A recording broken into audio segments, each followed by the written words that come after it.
Happy President's Day, everyone. Now, I realize it's probably not politically correct to honor every single president, but I do. And so let's take a break from, this cancel culture anti-Trump period just to say it's pretty awesome what these men were able to accomplish in rising up to be the most powerful man in the world.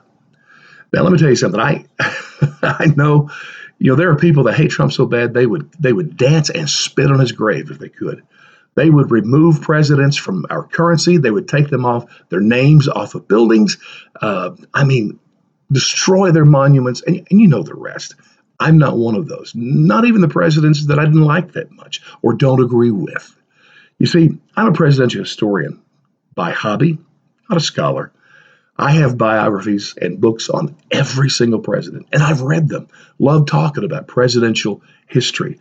But you know what I don't buy? This is the one criteria I have. I never buy a negative hit piece on a president. I don't need that. There's a new biography out about George Washington, and it's all based on that he lied his way to the top. I'm not going to buy that. Number one, it's wrong. You can look at Valley Forge. There's a few things that he did that's pretty incredible. So I don't need to hear that. Listen, I want to know what was it in their life, their lifestyle, their personality. How do they inspire people? That's the stuff I want to know because that's what helped them rise to the top.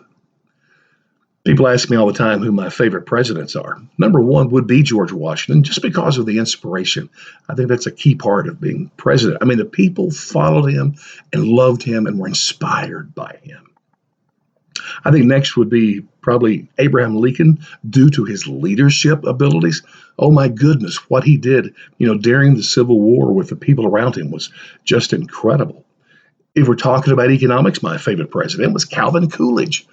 I love this guy. He took over for Harding when he died and won the next election. So he was president for 6 years. And listen to this.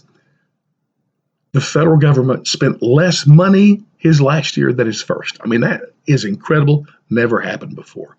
The greatest personal story to me was Andrew Jackson. As a teenager, he's fighting in the Revolutionary War, becomes a prisoner of war, loses his brothers and mom, and becomes an orphan at 15.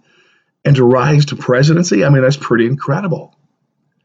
So I hope you take a moment to think about the men who have served this country because they're worthy. They're worthy of our adoration, of our appreciation. And by the way, I was not a fan of Bill Clinton in the 90s. I was against many of the things he stood for. But the best book on Bill Clinton is called My Life. It's his. It's a big old book, but it's fun reading. And I appreciate, even from his perspective, what it was about him that helped him rise. So take a break from the 2020 election and let's enjoy these guys.